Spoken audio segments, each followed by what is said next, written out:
the building that refused to come down. For over 160 years, a low, sturdy log cabin had stood in the northeast corner of Turtle Island Preserve.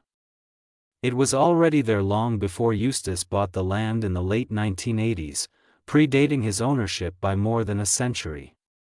Somehow, while every other early building on the property had fallen apart or been intentionally removed by previous owners, this one had endured. The cabin was clearly beyond saving.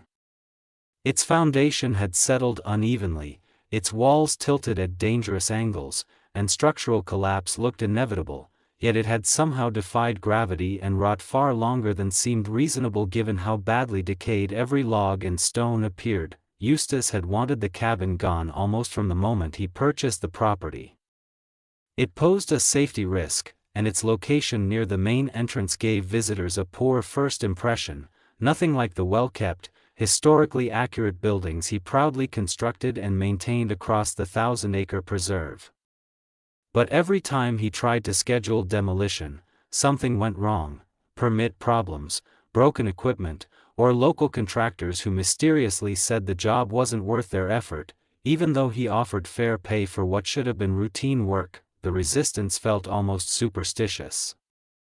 Older locals would mutter that the cabin had history, and that past owners had learned the hard way it was better left standing, without ever saying exactly why or what might happen if someone disturbed it. Eustace brushed off these warnings as typical rural legend, the kind of exaggerated tales that grow around old buildings in places where stories get passed down and embellished for generations until ordinary structures gain an undeserved aura of mystery. His practical, rational mindset left no space for the superstitious hesitation that kept people from tearing down a clearly useless, crumbling cabin. Everything changed in spring 2024. Eustace finally obtained the required permits and hired a demolition crew from out of the area, people with no ties to local folklore who treated the job as standard structural removal, nothing more mysterious than following normal safety protocols. Work started on a Monday morning in April. The crew set up their machinery and began the careful, methodical takedown that would turn the cabin into reusable lumber and a clean foundation Eustace could use for new construction better suited to Turtle Island's educational goals. The discovery happened on the second day.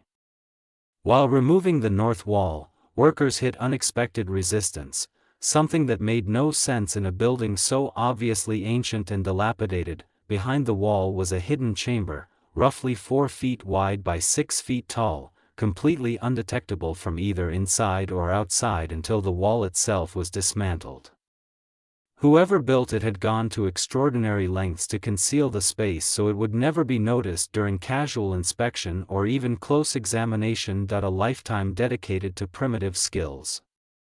Eustace Conway had spent his entire adult life preserving and teaching traditional abilities that modern American society had largely abandoned in favor of technological convenience and a growing separation from nature, something he believed was eroding humanity's vital connection to the living world. He had lived in a teepee for 17 years, walked coast to coast across America on horseback, and eventually founded Turtle Island as a real educational center where people could learn blacksmithing, tracking, and wilderness survival from someone who actually practiced these skills daily, not just demonstrated them as theoretical exercises or weekend pastimes. The North Carolina mountain land he bought had once been partially cleared farmland, slowly returning to forest after decades without cultivation.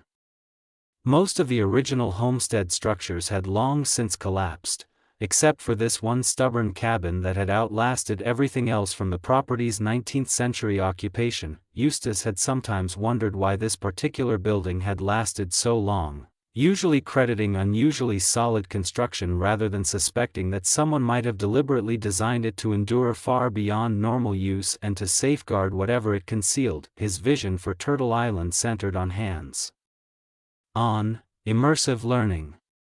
People came for programs ranging from short weekend classes to multi-month residencies where they lived primitively and mastered skills their grandparents' generation took for granted, skills largely erased from modern American life by urbanization and technological progress. Eustace viewed himself as guardian of knowledge that could become essential for human survival if industrial civilization ever collapsed or if environmental damage forced society to relearn sustainable ways of living. The program succeeded far beyond his early hopes. Thousands of students passed through over the decades, learning everything from basic fire making and shelter construction to deeper lessons about self-reliance and the value of keeping alive traditions and knowledge that industrial society had labeled outdated. But success also drew attention from regulators worried about building codes, septic systems, and whether Eustace's demonstration of a primitive lifestyle violated modern safety rules that treated electricity and plumbing as essentials rather than optional conveniences. Despite his arguments that teaching people to thrive without those things was the entire point of Turtle Island, the pressure forced compromises he hated, installing code-compliant systems and modifying structures in ways that made them less authentic representations of pre-20th century living. The old cabin had been one of the few buildings exempt from those rules. Because it was so old and so obviously uninhabitable, it didn't require upgrades. Yet that same exemption made it a growing liability. Its worsening condition created real hazards for anyone who might ignore warnings and enter. In the end, the decision to demolish was purely practical. Eustace realized keeping the cabin was causing more problems than its historical interest justified. No one, not Eustace, not earlier owners, not the local historians who studied regional settlement, had any idea that the cabin's true historical importance went far beyond its weathered appearance. Hidden inside its walls was evidence of events that had quietly shaped North Carolina's post-Civil War story, events deliberately left out of official records and protected for generations by powerful families determined to keep them secret, the cache between the logs. The sealed chamber the demolition crew uncovered had been accessed originally through a cleverly hidden door mechanism, now either broken or long forgotten. Getting inside now required breaking through rotted support timbers that had doubled as both structural elements and perfect camouflage. Inside, wrapped in oilcloth that had largely shielded them from more than 150 years of dampness and temperature swings, were 4 crates. Even before anyone fully grasped their significance or the storm their discovery would unleash, the contents were astonishing. The first crate held what looked like military paperwork and letters, documents stamped with Confederate seals and signed by officers whose names Eustace dimly recognized from Civil War studies, though he couldn't immediately recall their exact importance. The papers were brittle and yellowed, ink faded but still readable under careful lighting. Dates spanned March to June 1865, the Confederacy's desperate final months, when defeat was certain and leaders who refused to accept it began considering extreme measures. The other 3 crates were far heavier, weights that would have demanded careful planning and several strong men to position during the chamber's original construction. They contained gold and silver coins, not modest personal savings, but quantities suggesting official treasury reserves or institutional wealth. Thousands of coins whose base metal value alone was significant, not counting their much higher worth as authenticated Civil War-era currency. Scattered among them were gold bars bearing stamps later identified as marks of various Southern banks and state treasuries. The 4th crate held personal items, a Confederate officer's uniform, a sword, private letters, and a leather-bound journal whose pages recorded something far more intricate than routine military notes. The journal's writer identified himself as Colonel Benjamin Ashford of the North Carolina Reserves.